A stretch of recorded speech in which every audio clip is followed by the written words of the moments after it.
you. Typography Society of India is a collective of letter form conscious people who are enthusiasts about calligraphy, typography, letter handcrafted letter forms, and this is a platform for different people, students, academicians, and professionals to interact with each other, share ideas, and learn from each other.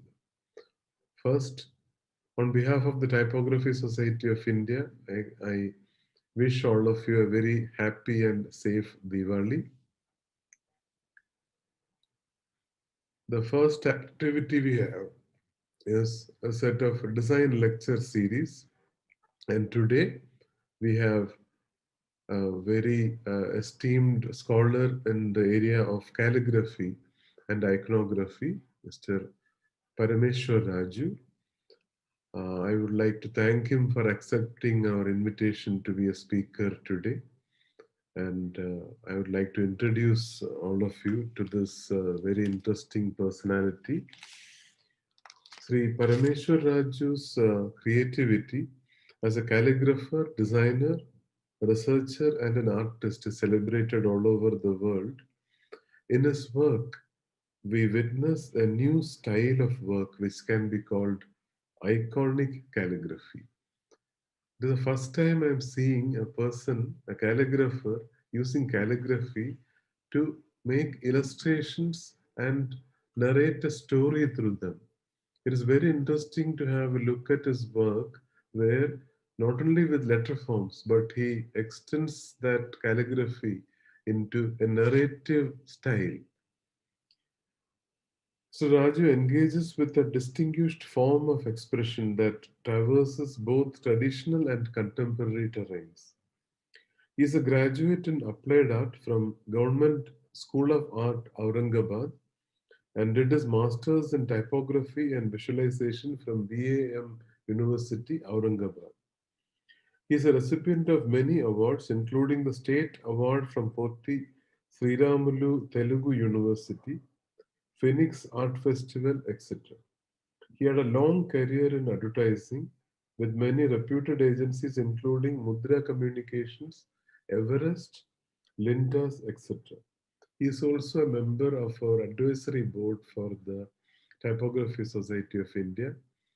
And if you look at his illustrations, you will see how beautifully calligraphic style and calligraphy can be used for iconography. And he has developed a very unique style, and he uses his research and his deep knowledge in Indian grid structures in his work.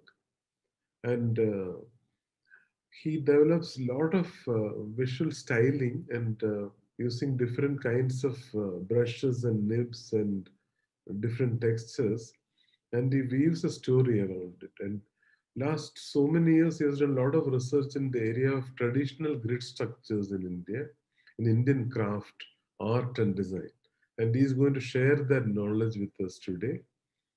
And I'd like to share this wonderful image with you. This is the one image he sent me. I was privileged to get this from him on the day of Teachers' Day, on the occasion of Teachers' Day.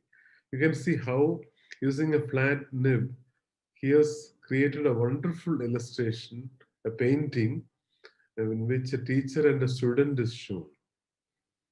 And today he is going to talk to us about traditional grid systems of India. Over to you, Mr. Parameshwar Raju, sir. Namaskaram. Today I would like to share with you the knowledge of the traditional Indian grid used by the craftsmen in India. It has been a practice in India that children at the age of 5 are made to listen to the sounds of nature, see the flowers, the mountains, the skies, the wind, feel the wind, the water, the sounds of the streams, and then they're initiated into the basics of the craft practiced by the parents. In India, the grid was always a part of tradition. and it has been practiced with the faith to the extent of religious doctrine. It has a large variety in form and application. In the past few centuries, the meaning of grid has shifted from interface between physical and superphysical worlds to interface between physical world and its perception by the rational cognition. The process of creation is an initiation and a sharing knowledge of the craft and information gathered and referred from nature. Listening, seeing, feeling, understanding, and experiencing the physical forms and worshipping this source of creation gave an immense joy of being part of it. It was a source of wonder and an aesthetic which made living a wonderful experience. Life in nature and its adaptation to its surroundings was a visual experience. This knowledge led to create things. The basics were from nature, the geometry to the existence and the functions of the five elements made creating of objects with added functionality a joyful experience. From making of houses and shrines to toys for children to weaving, to cultivation and gathering of food, to making of vessels for cooking and using fire as a source of energy have a reference in nature. Looking for an answer or an idea is unique. People in various geographical regions have created and adapted things for the requirements which are related and referred to their surroundings. Hence the change of aesthetic and functionality of things created. There is so much creation around us. Being part of this creation helps in understanding nature better. One tends to look inside oneself and share that experience. The experience is different, hence the variation in the same idea which makes creating an object exciting. This started a process of trade with and within the communities. The exercise in this set is creating a product and images from shared information from nature. I have tried to use this aesthetic in blending it into the narrative of nature. We start with circle and line. The circle is the feminine principle and it makes you look towards the center. It is static and it has space. The line is the masculine principle.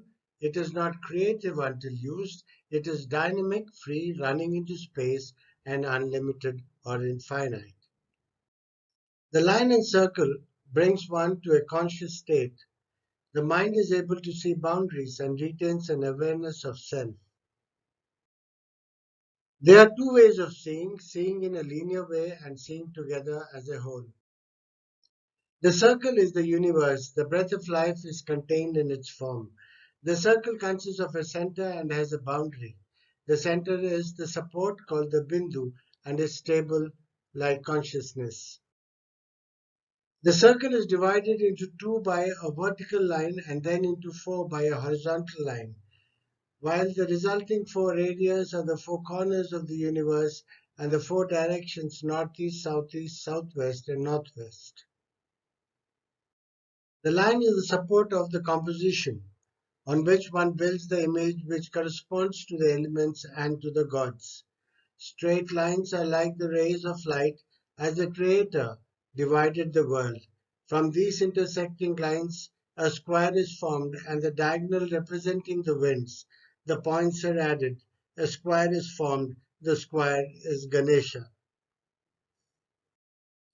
The Kilpinjara binds and energizes the space and links to its surrounding spaces. The idea of the Trihuta. The triangle represents the concepts of fire and humanity, verticality and characteristic of the human species. It is also believed to be the axis on which the universe revolves and the links between earth and human, mankind and divinity. The union of these two opposites of fire and water that creation arises, and it is by their interaction that is ceaselessly vitalized and maintained. This symbol is known as the symbol of attraction of opposites or the Akarshani Yantra. The grid is a matrix of 5 lines by 5 making 16 identical squares or rectangles, intersected by 2 diagonals. This recalls the original creation of the universe when Purusha, the cosmic form, sacrificed himself into 16 parts. Here you'll find the markings of fire, earth, water, air, and space. Now I'll take you to a reference to these elements in the 5 temples in Tamil Nadu. The first one being Ekambareshwara in Kanchi, which represents earth, where Parvati comes down to earth to worship Shiva. The next is Jambukeshwara in Srirangam, represents the water element. Arunachaleshwara in Arunachalam represents the fire element. Sri Kalahasteshwara at Sri Kalahasti representing air, where it is believed that the spider, the snake, and an elephant looked after the Shivlingam at different periods of time. Thillai Natarajar at Chidambaram representing space. At this temple, there's an empty Garbhagudi where Shiva is worshipped as space, in front of which is a small Trishul, on which is a garland of Bilva Patras. Coming back to the grid, the bottom row of 4 squares from the foot to the knee represents earth. The next from the knee to the navel represents the reproductive energy. The third from the navel to the neck is the area of life breath.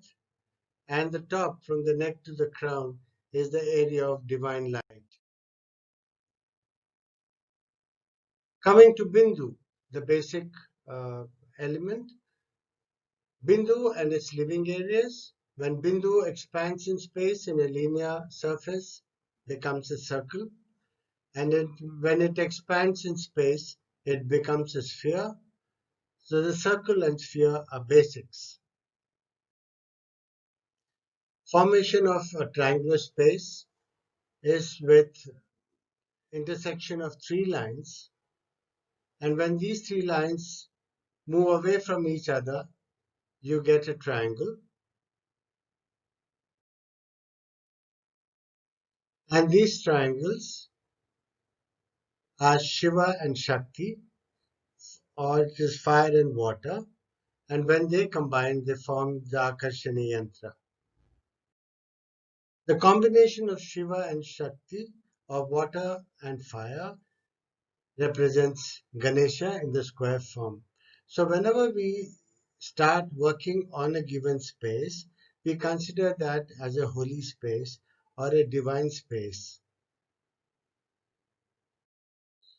These are the 5 basic shapes representing the gods. Devi as an inverted triangle, Shiva as a vertical triangle, Surya as a circle, Ganesha as a square, and the disk is Vishnu. The string and the nail. In the Indian tradition, we use a string and 2 nails for drawing the basics. So here we see how with that we can draw a circle. Here it is creation of the polygon, the triangle, creation of an equilateral triangle. These are all basic geometric forms. Creation of a square. In the Indian tradition, we are taught to go into the forests, to the mountains, to the riversides, just to see nature, how the construction of various elements in nature are, from the leaves to the flowers to the rocks, the way the water flows, to feel the presence of energies, to feel the emotions, what we relate to. And here are a few examples of flowers which can be used as a reference point for design construction.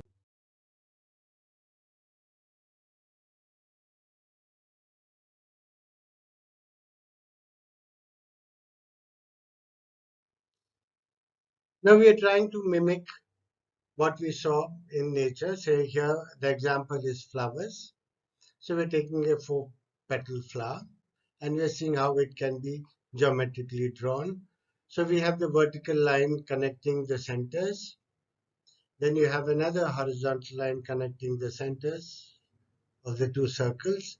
The combination to make 4 petals from the overlapping circles. Then the construction of the square in the overlapping circles, dividing the square into half diagonally, and construction of the octagon by drawing a dynamic square. The two static squares and the two dynamic squares. The outer square is divided into 4 and then to 16 smaller parts. The space division of the octagon in which is inscribed a square and a circle. The 8 spaces formed represent the 8 directions.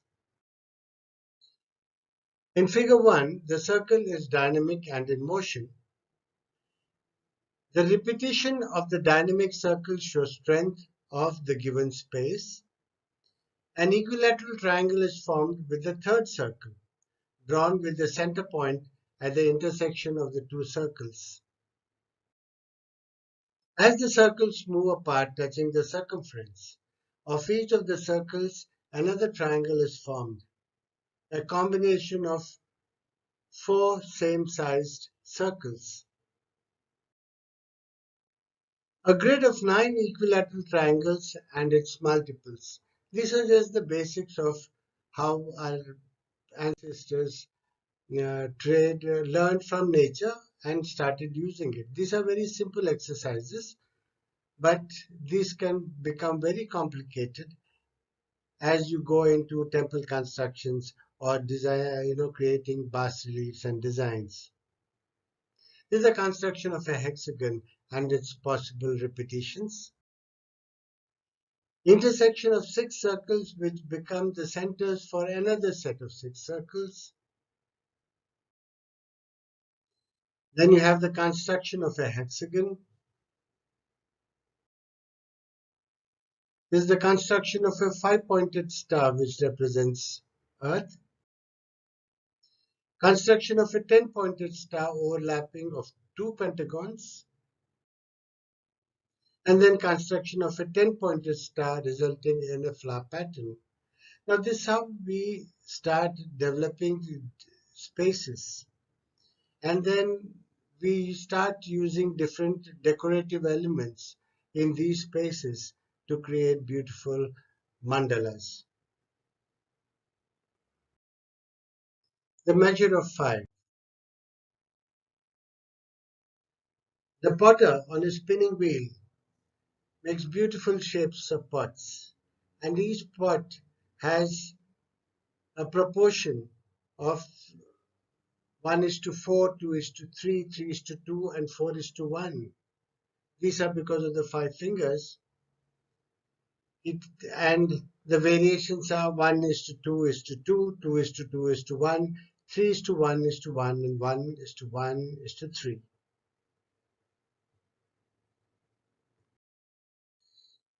Here are a few references of pots made for the temple of Jagannath. These are cooking pots in the Jagannath temple with the Shanku Chakra marked on it. This is the water pot, another water pot. There's a third different style of, and that is the gullak, where you put in small change so that during festivities that money could be offered in the temples. Now comes the rhythmic measure. Rhythmic measure is the measurement of the human body with the expanse of a palm from the thumb to the top of the middle finger. The length of the face is in figure 1. Length of the kai chan. Kai chan is in Tamil where the kai is hand and the chan is spread. The hand spread. Corresponding length of the face and the hand. This is the measurement of the body in terms of the fingers, the phalanges,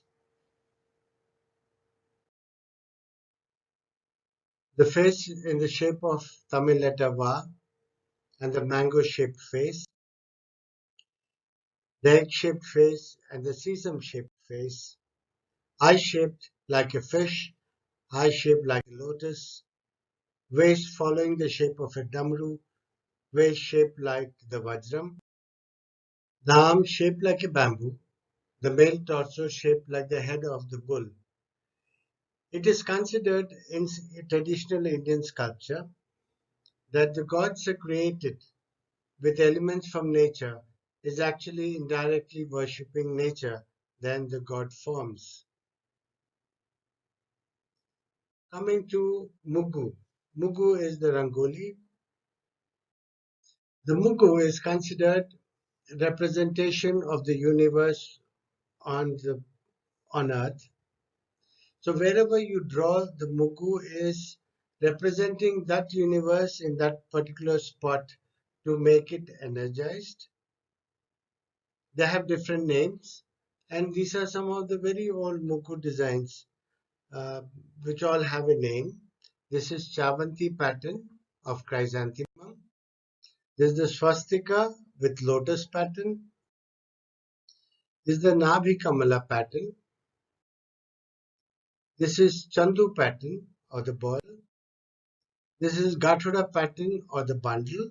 This is taken from Maharashtra. This is Anantasana pattern, the seat of the Ananta flowers. This is Vaishwadeva Kunda pattern or the fireplace. That's where the homams are done after they draw this figure. Now coming to the yantras. These are symbols which are used. The first one is static, the bindu. The second is expression of bindu through the radius of desire. The vertical line is desire, activity, and dynamic. The horizontal is stability, shortest distance between 2 points. There's a static bindu and there is another dynamic sound. Or there's the upward movement, the downward movement, addition, subtraction, division, multiplication, expression, dynamic. Static earth, dynamic. Preservation, balance between static and dynamic. Restricted expression is static. Restricted expression, dynamic. The top is equilibrium. The vertical triangle is expression, dynamic, upward movement, fire male. The downward pointed triangle is downward movement, water female. The Akarshani Yantra condensed is equilibrium dynamic, and the non-condensed is equilibrium static, and the five-pointed star, the earth. Clockwise movement of creation is swastika. The flipped swastika is counterclockwise movement, destruction and dissolution. The swastika with lines, diagonal lines, and the four dots is symbol of Om and Ganesha. The next one is Om in swastika. A circle is space, and the other is expansion. Expression, manifestation, as they call it. You have the circle with 8 petals, each petal showing one particular direction. In a yantra, east is at the top and west at the bottom, south at the right and north at the left. This is based on the marking of directions based on the sun. It's very interesting that when the markings are done on the ground, a pole is fixed on the earth, and then they wait for the sun to rise, singing songs, singing bhajans, and playing a rhythmic beat. As the sun rises, they worship the sun and then start marking the shadow of that pole to get the western direction. Then they mark at noon the shadow where it falls, and then as the sun sets, they mark the east. It is never a straight line and it is a curve. and this curve keeps changing daily because of the direction of the sun and the earth is never the same. That's the reason why we have interesting things happening in various temples, because that is the day when the temple was built.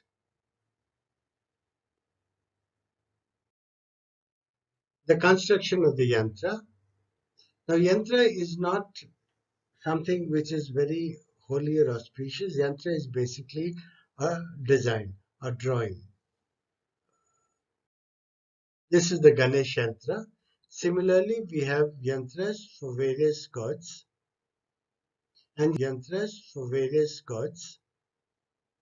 and these are also used as measurements, and these are also used as elements of the five representing five elements. Arriving at the final grid construction, the square representing Ganesha, we call it Ganesha because it's supposed to be the divine space, and how we put elements on this to create design. It's further divided vertically and horizontally by segments F, H, and E, G.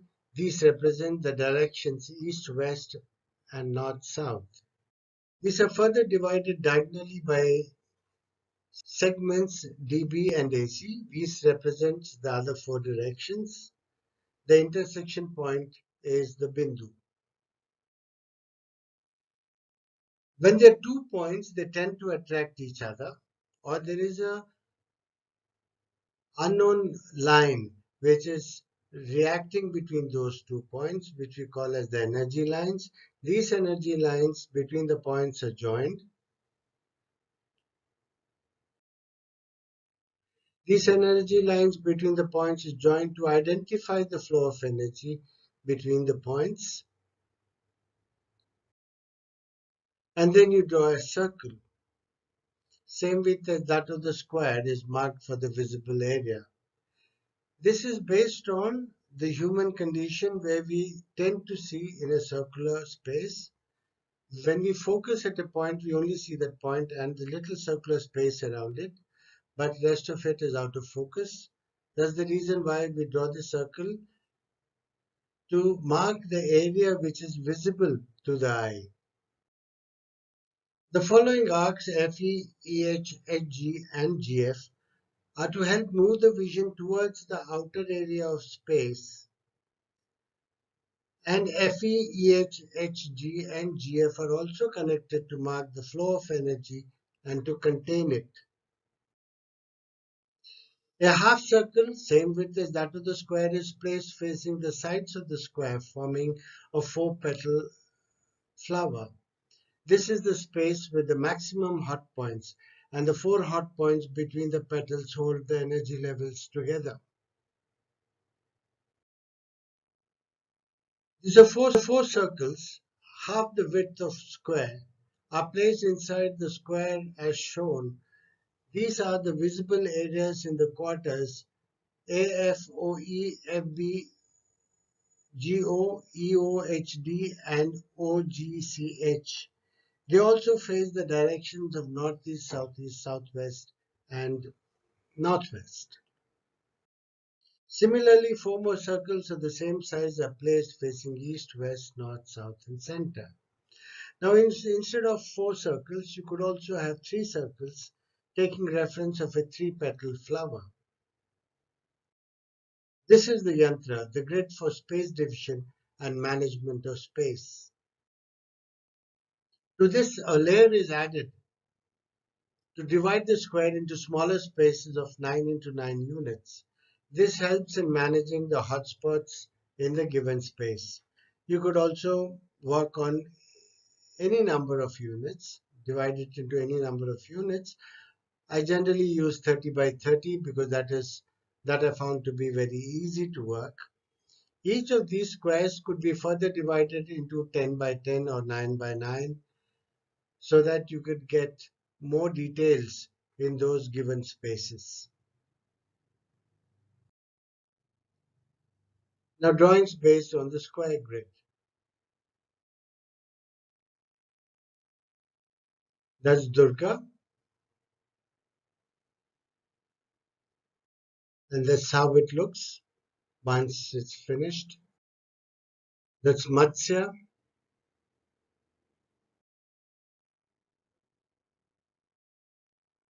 Chamundeshwari,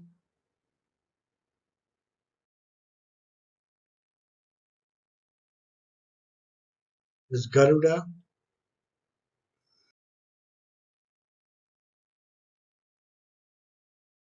and Anantasayana.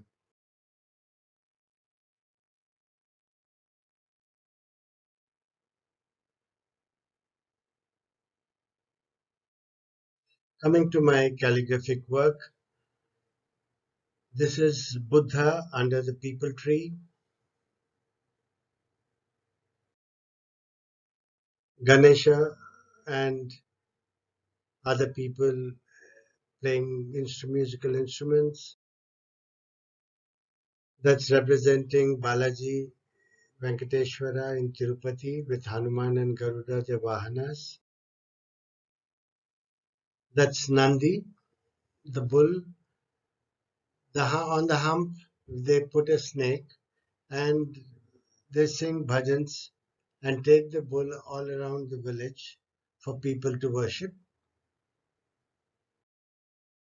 There's Krishna, the cowherd.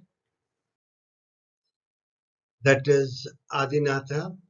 Adinatha is represented with an animal, the Nandi.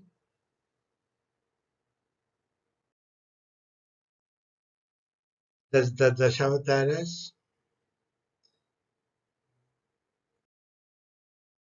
That's Shiva in the form of lamps and different Nandis sitting all around. Now coming to nibs. These are the nibs I use. And these are the vessels I use to hold the ink. I use them so that they don't spill. And this round container at the bottom has four projections so that the surface of the container doesn't touch the paper. So I can move it where there's no lines and then take it very close to the place where I work. This is how it looks from the top.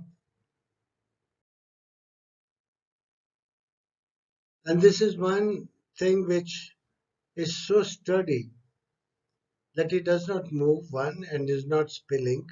And you could actually take it very close to your work area.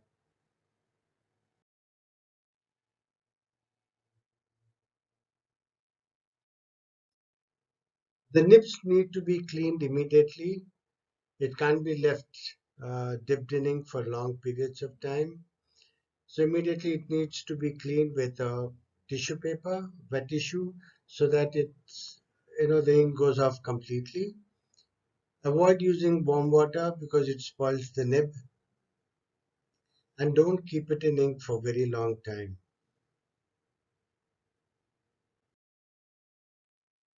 This is the container I use for cleaning my nibs. The reason I use a metal container is to hear the sound, the nice tingling ting sound uh, when I wash the nibs, when the nib touches the surface of the container. If it is a flat thud sound, that means the nib is not clean, but only when you get that nice sound that you know the nib is clean. Now I'd like to share how the products can be designed using the square grid. Usually what happens is we all as human beings have an aesthetic sense. It varies a little bit from person to person. And what we are actually doing is by using the grid, we are trying to tune in everyone to the same aesthetic as possible, closer to nature. These are mobile shrines. You see how the grid is used to divide the spaces and mark. This is how they look.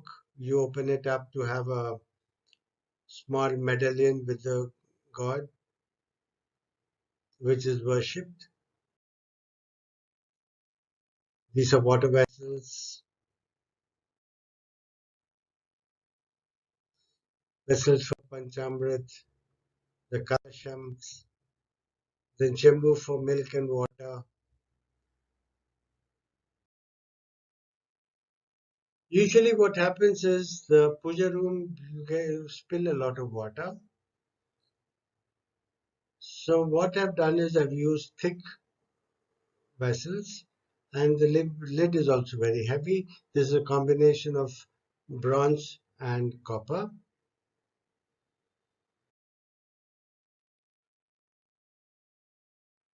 This is the lamp with the lid. These are small lamps, but they light up for about 3 hours. Another lamp. There's a multi-wick lamp with a Garuda on it, so you know it is Vaishnav. If there's a Trishul, then it is Shaivite. The Agarbatti stand, the Dhoop stand, the Aarti with the stand,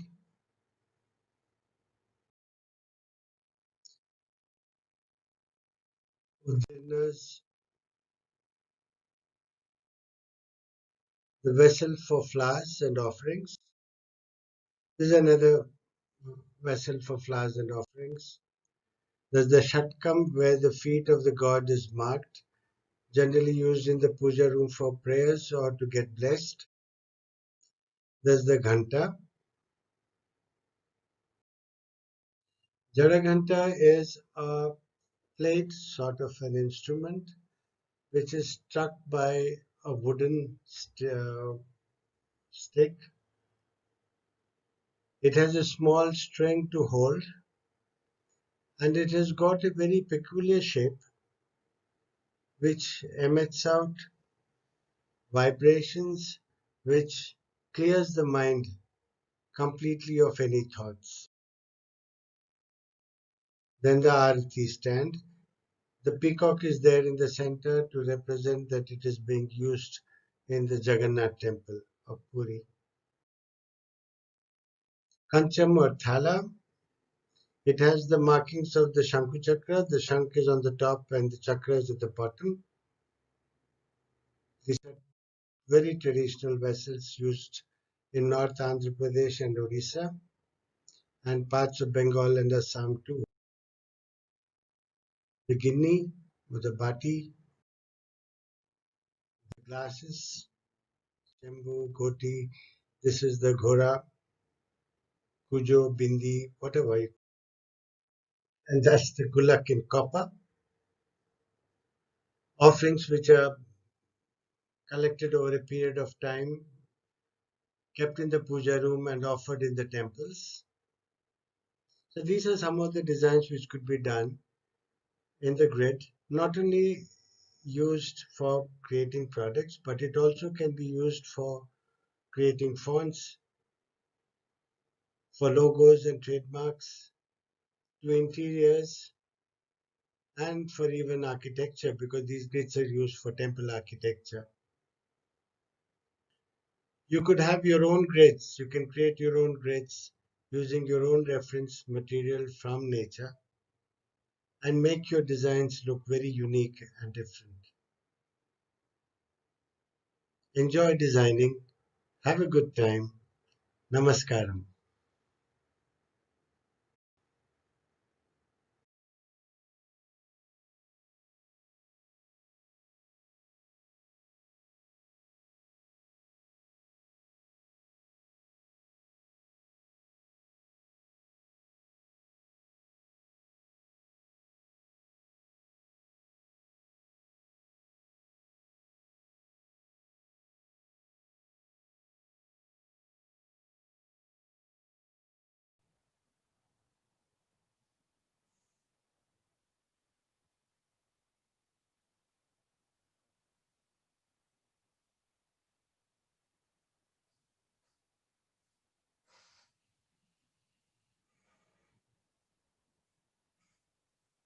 Kancham or thala, it has the markings of the Shanku Chakra. The Shank is on the top and the Chakra is at the bottom.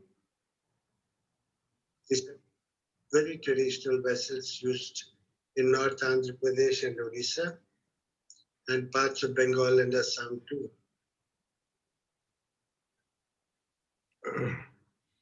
Okay, so I think Facebook Live is finished.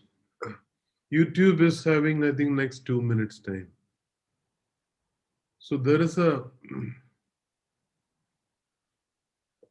30-second gap for us to go live. I think Amog will tell us when are we going live. Yeah, you can go ahead. Huh? You can go ahead. It's like. Okay. Uh, Raju sir, thank you very much for the wonderful talk. We are all looking forward to hearing about the traditional grid systems. I will start the question. The first one is, do you make, it is from Tarundeep Girdhar, professor at NID Ahmedabad. Do you make your own inks? Please share. Also, is the container of some special metal? I don't use my own inks because it's very cumbersome and takes a lot of time. I use Winsor and Newton. And when I don't have those inks, then I get into pigments. The vessels I use are traditional vessels made of kancha, that is the bell metal, because when you clean the nib, if it hits the side surface, then you get a thud sound. So when it hits the side, you get a nice tingling sound and you know that the water has moved in between the nib. So that's how you get an idea that you're so engrossed in working and cleaning, you really don't know whether the nib is clean or not. It's only that sound makes you know that yes, it is clean. Okay. Another is about calligraphy education. What is your take on this? That the need, or how is it taught in design schools or applied art institutions? This is a tricky question because if you really want to learn calligraphy as an art form, it is a different thing. But if you practice calligraphy, it actually improves your thinking capacity and you start, being more concentrative in terms of what you're doing because you have to be very meticulous. That helps in other areas of work. You tend to be more meticulous, you tend to actually see what you're doing. So it helps in other areas of work also. Now, calligraphy is something which makes you very meditative. It gives you peace of mind. So in between, when you're doing work, you just do a few scribbles. Then you can go back to work again.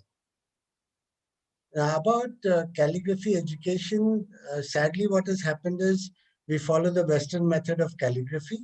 Yeah. Even when we do our own traditional Indian calligraphy, we tend to mimic the West in terms of how they do their calligraphy or how they place their alphabets. One main thing what we need to understand is we have a calligraphic practice, maybe much older than what was in West, but only thing is we have forgotten about it. Exactly. All our handwritten texts are nothing but calligraphic works of art. We have had two people working on our pothys. One was an artist who used to paint, who used to visualize and draw the figures. And there used to be one person who would actually do the writing part. If you see the old miniature paintings, you'll find that the artist who has done it, his handwriting would be pathetic. It's very difficult to read, but he does lovely drawing. But at the same time, there are a few pieces where you see that the calligraphy or the handwritten part, the text behind the painting, is equally beautiful. So it is actually, I think, it depends on how the person has taken over in terms of doing both the works of writing the pothi and the pictorial portion of it. And what is your viewpoint on this uh, calligraphy training, or at least introduction to calligraphy for school children? Because otherwise, there is a lot of this ignorance about calligraphy in Indian languages. This is, I think, because we have stopped using the fountain pen. Earlier, at least, there used to be a certain method the teachers used to teach us how to write. But as the fountain pen has gone, we started using ball pens and gel pens and things like that. So we are really not bothered about the character of what you're writing, the script. Mm. But 100% it will help these children to concentrate because it is a whole process of exercise of uh, cleaning the nibs, filling ink. You know, that little bit of 2 minutes or 3 minutes of that Mm. whole process of cleaning the nib, filling ink and putting it back again and then scribbling a little bit before you write. It gives you a pause in your work. That is one. And the second thing is it gives you an understanding of how to keep your things clean. It is a subtle information which has been fed into your brain over a period of time. And calligraphy does help because what I've seen is people who practice calligraphy from younger age, their understanding to things is slightly different because they see things in a different way. Oh. Okay, would you please elaborate on that? How do they see things in a different way? See, because what happens is they are forced to do a certain exercise. Like the ink has gone over. They need to clean it, otherwise it will not write. They'll have to spill ink on the paper for it to write. So these are, and then they'll clean the nib, they'll fill ink. This is a process which is stuck in the mind that you need to do a certain thing to do certain work. So indirectly what happens is whenever they're doing some work, they tend to see the other things which are also required to do that work. It is a very subconscious thought which is put into the mind. Would you please share your own experience? How did you get into calligraphy and Oh, that's interesting. I think I studied in a Sainik school, Amravati Nagar in Tamil Nadu. Uh, I couldn't join the services, so my father thought I should do something very different, not go to the regular colleges, so he put me in an art school. I didn't know that I was joining an art school till oh, I joined the art school.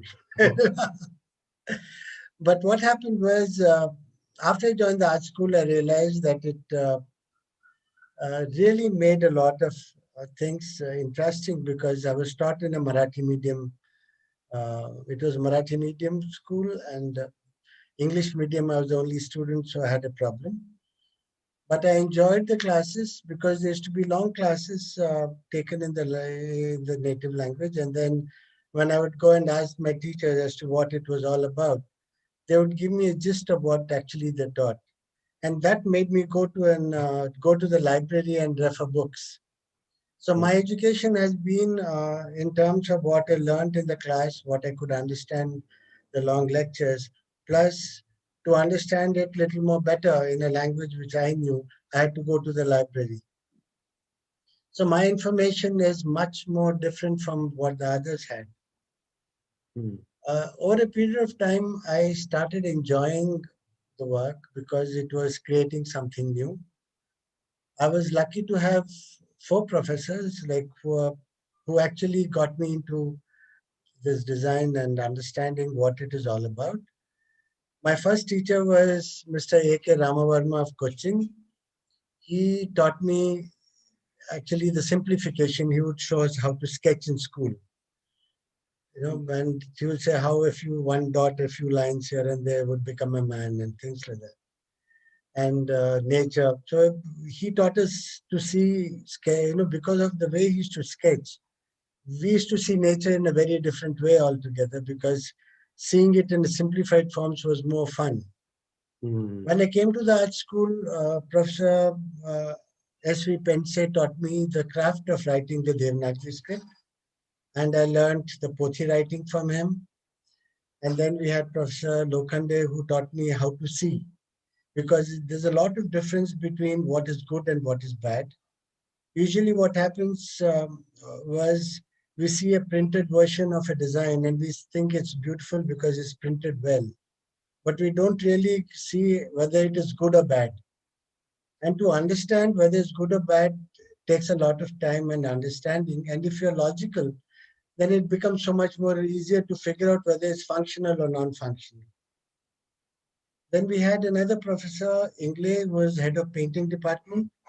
He used to paint with rollers, big, from small rollers to Mhm. very huge rollers. And one day he showed me his sketchbook where he used to sketch only with a calligraphy pen because it mimicked the way he painted. So we can actually try and work out our own methods, our own ways of using the nib. You really don't have to use it only to write the alphabet. So there is one question: how is calligraphy in Indian languages different from what is done in English? Yeah. Now in English, what has happened is you have one strange character called the capital letter. And then you have the lowercase. You have the uppercase and the lowercase. In Indian languages, we don't have the uppercase. We just have the regular body and the script. In English calligraphy, what happens is you tend to enlarge the capital letter and then try and fill letters all around. In the Indian scripts, it's purely to write a text. If you don't see the manuscripts, and if you compare calligraphy, manuscripts in the West are similar to the manuscripts in Indian languages. Only thing is ours are not so decorative, but in English they are very, very decorative in the Western context. In the Indian context, we have a visual to illustrate what has been written, which is not so much in the West.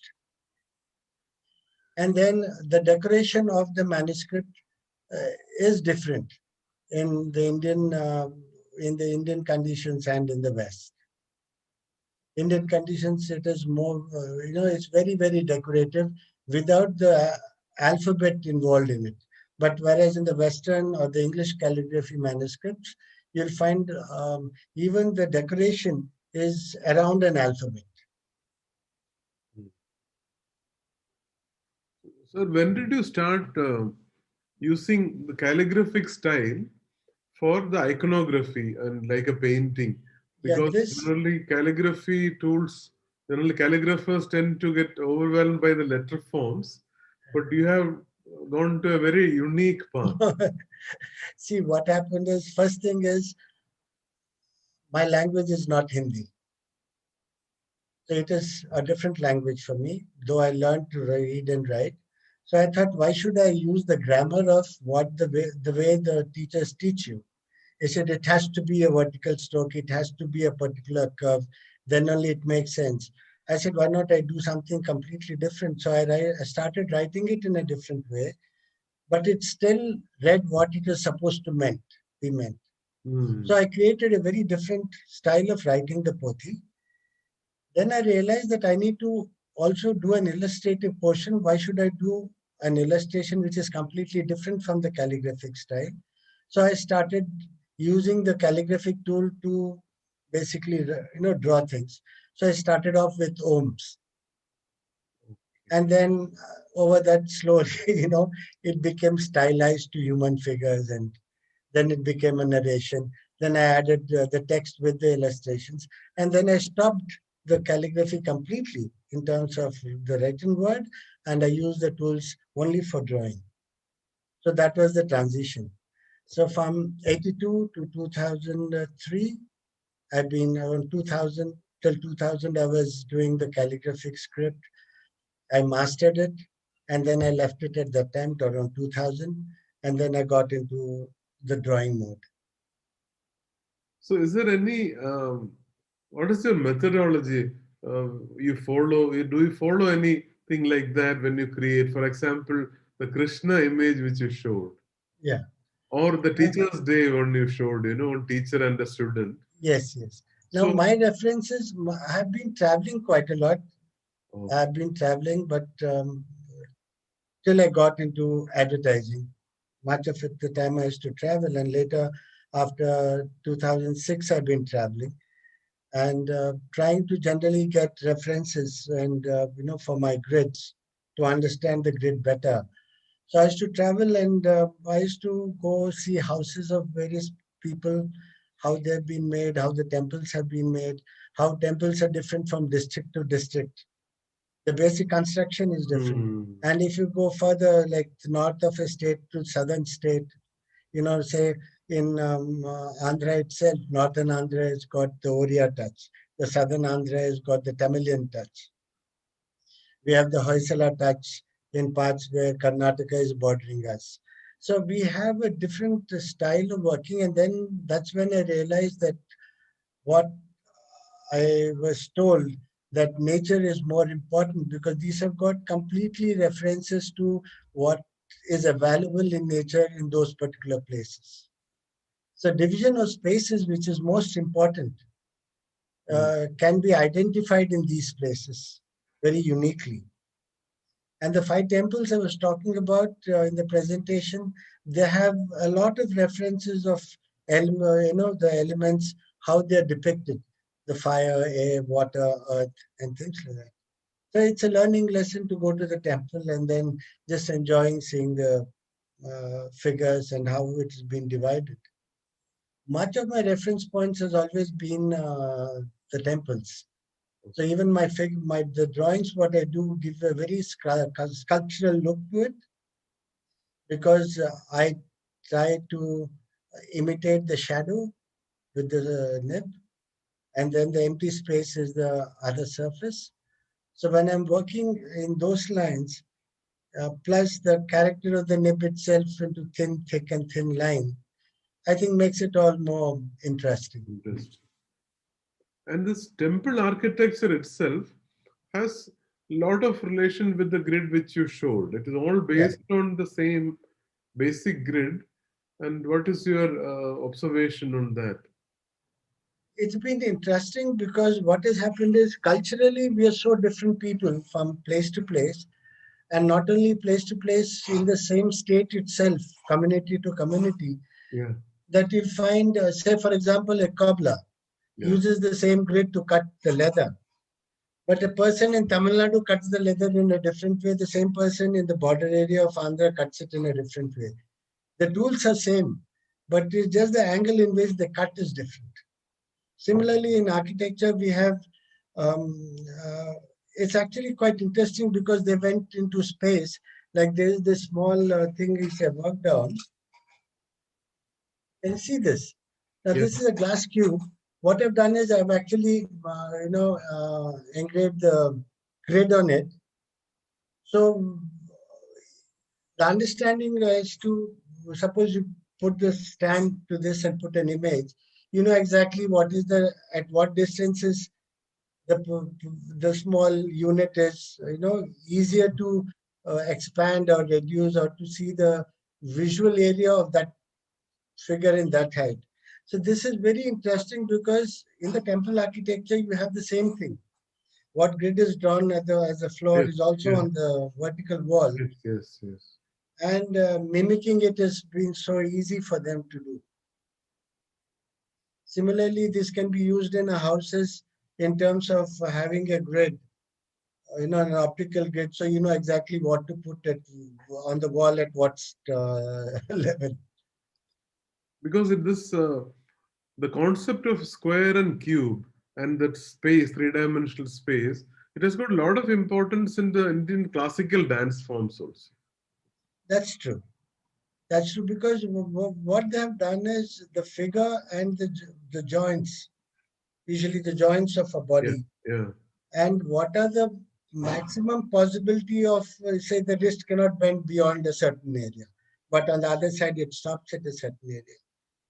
But because somebody is more flexible, if they tend to bend it more further down or either way, it looks odd. yeah. So what has happened is in the dances or in the music industry, whatever, when they write the notes and all, they follow a certain pattern instead of extending it, but they start repeating it at a shorter interval, so that the melody, it changes, and then you enjoy that because it has got that rhythmic pattern.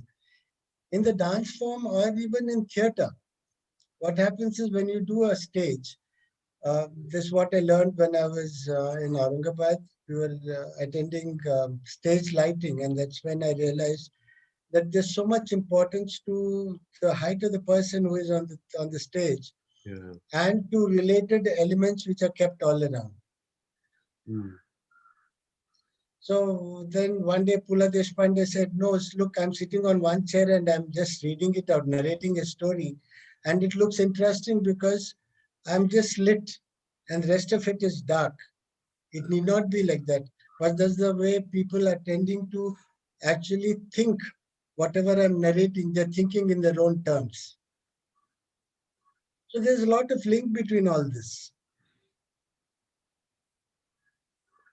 And over the last few years, you might have noticed that there is a large number of youngsters, a very good thing, large number of youngsters in India who have taken up calligraphy very seriously. And it's so refreshing to see their work, especially last 2 years. So, Yeah. what do you have to say, any word of advice to them, the budding So calligraphy? the first thing is they should stop going to the phones into the go to the net and then copy from that. There's one thing they should not do. The second thing is we need to learn the classical scripts. There's no doubt about it because that gives an understanding of the tool because those tools were made for those scripts. So you need to understand the tool and for what it was actually made for. And once you understand that script and understand it better, then you should start having your own style of work. Every person has got a different way of writing, and that writing, if it is done with a calligraphic nib, creates a new font or a new style by itself, and it should be more for pleasure than if it is not an art school student, it's more for pleasure. But if it's for an art school student, it is more to understand spaces. But how will it help if an earlier introduction to calligraphy is done at school level? It'll be nice. It'll be nice because what happens is it is not calligraphy itself, but it should be also related with drawing or something like that or carpentry because that gives a different understanding and it somehow links. If you just teach calligraphy, what happens is they think it is additional, wasting of time. It should not be that way. And the parents have to be educated that it is very important to do calligraphy also. Exactly.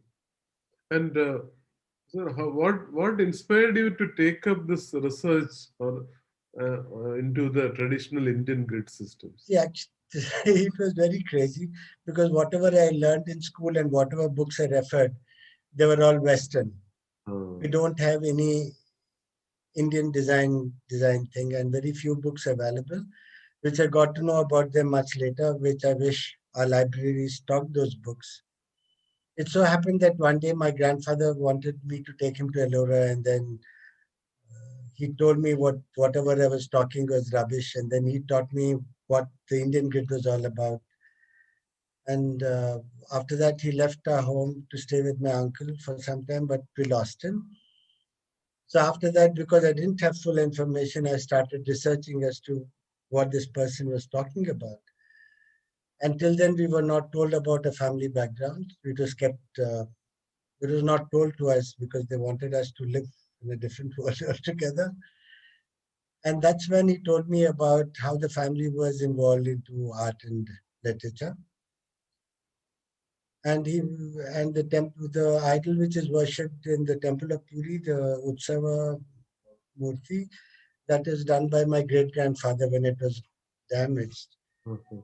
So when he gave that reference, then I started, actually researching towards what was the possibilities, why did he say, and what was its use. And then I realized that it is there all over the tracks. Hmm. Everyone uses the same thing knowingly or unknowingly. Unknowingly. Okay, so we'll come to the conclusion. Yeah. So thank you very much, sir, for Oh, you're sharing welcome. your knowledge with us. It was a wonderful experience. On behalf of the entire family of Typography Society, I would like to thank you for accepting our invitation and for blessing us with your talk. Thank you very much. Thank you. Namaskaram.